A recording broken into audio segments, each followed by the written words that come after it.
You don't play a musical instrument but still want to make your own film music? I used to think that's impossible too, but I found a way using GarageBand. I'm gonna show you my exact workflow that I used for my recent Resilience videos music, taking you through step by step. Hi, I'm Oriana. I'm an experienced filmmaker with over 20 years of experience, and I help you get from idea overwhelm to a finished short film that you're proud of. Let's jump in. So number one, getting clear on your focus. What exactly is your goal? What do I mean by that? I mean, film music is different from just music because the purpose is different. Film music should not be the center of attention because it should mesh into the whole creative process of the film. It should support the whole experience of watching the film, not pull you out because it's so front and center. That's also why original works of music that were not composed for film can sometimes be a bit distracting. The music's job is to guide the audience and to support, help evoke the emotion that you as a director, as a creator are going for. So there should be intention behind this.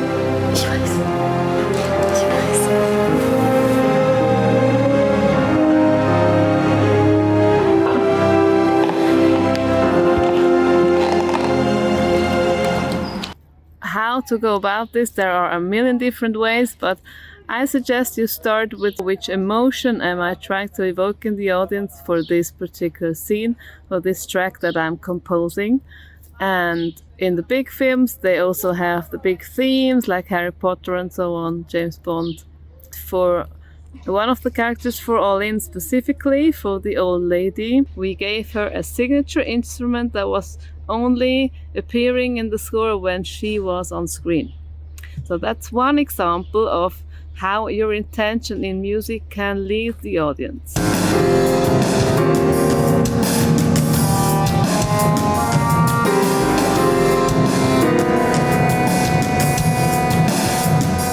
Check out my free resources that are linked below. One is my character bio template that helps you create stunning, memorable characters. Even if you're like, I'm a director, I don't care about music that much, well, you should. I think music, there's like a trump card that you can play, and if you don't take it seriously, that's something that influence that you are giving away that you shouldn't. If you really master this, you have so much more of a cohesive experience for your audience. Okay, so now how to go about this? Start with the mood that you're going for, the tone you're going for, the emotional temperature of the scene. Specific genre comes to mind, maybe a specific instrument, and here of course we have to be mindful of, is this your first time composing something? Do you play an instrument? Do you have some background in knowing instruments, in composing or in playing an instrument or not? If you don't, I suggest you just listen to some temp tracks and create an audio mood board of sorts, so you have your inspiration there. That's also helpful if you were to use a composer, because they might ask you, what are you looking for? What are you going for with this? And then step 2, you look for Apple loops in a GarageBand. So that's a great way to, approach your genre, your type of music, and you don't have to compose anything yourself here yet. So it's a great way to, come into the vicinity of what you're looking for, and you will know it instantly if it feels right or if it doesn't, or if it's close or if it's not. So you can just open up a project and look for loops, and you can also filter this by instruments, by genre, and so on. And that's what I did with the Resilience video. And then I ended up just going for a mood, and I really had this idea of the flamenco, the Spanish guitar. For some reason it just entered my head.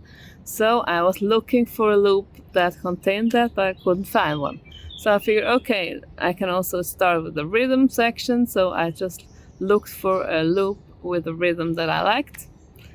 put that in there, and then I chose the software instrument, the Spanish guitar, and just played on my computer keyboard. And then I figured out that the key does not match up with the Spanish guitar, so it didn't sound that well. So for you, if it's too much for you to play your own instrument, you can just use loops and cut them up in different order and put the tracks over each other, like with the video timeline, similar. And you can also just adjust the volume for each track, so you can mix it that way, and it's quite simple to use. And then in the end, of course, you can mix the whole thing, like the master audio track, I think it's called. You can adjust the volume there. So that would be my suggested process. And you just start with one scene, with one track, and then you go from there. Add a track here, and then you can select if it's a drum kit or if it's a MIDI instrument and so on.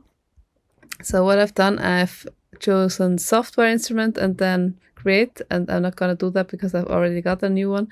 And this is the one I went with. It's under arpeggiators and then synth basics constellation map. That's what I went with. You can switch between the keyboard view from the computer keyboard to the keyboard of the keys of the piano, but since here I have to use the mouse for this, I found this very inconvenient, so that's why I'm using the Mac keyboard here. As you can hear, it's quite out there, and there are so many toggles. I'm no expert by any means, but I was just trying to, come up with something. And this is also your encouragement to just do it, experiment like a little kid. Like my 2-year-old son would love this. Half an hour ago, I was just laughing so hard because of how it sounded and how much fun I was having just playing around with this. This is basically all the tracks that I played myself here. And then we've got one loop by Apple, but I'm gonna mute this right here. So this is all my creation except for the drummer and the Latin.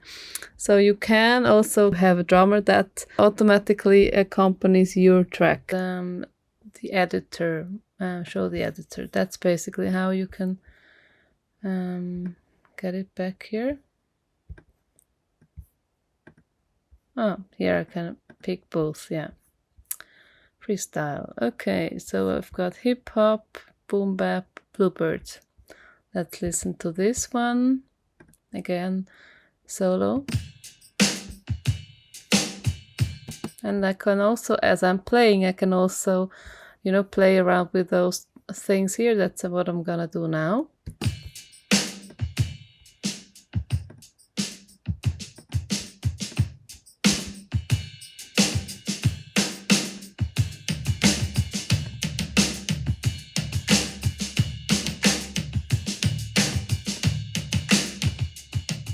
We're gonna play something here, and I'm just gonna go for it.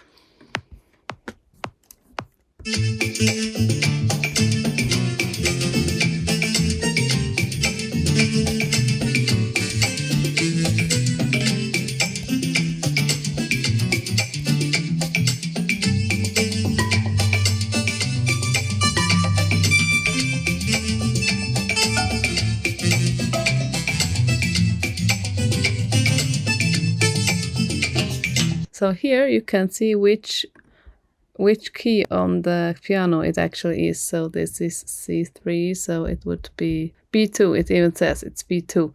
So if I'm I hit the wrong note, I can actually change this here, Of course it's tedious, but you can do it. So if I play this back.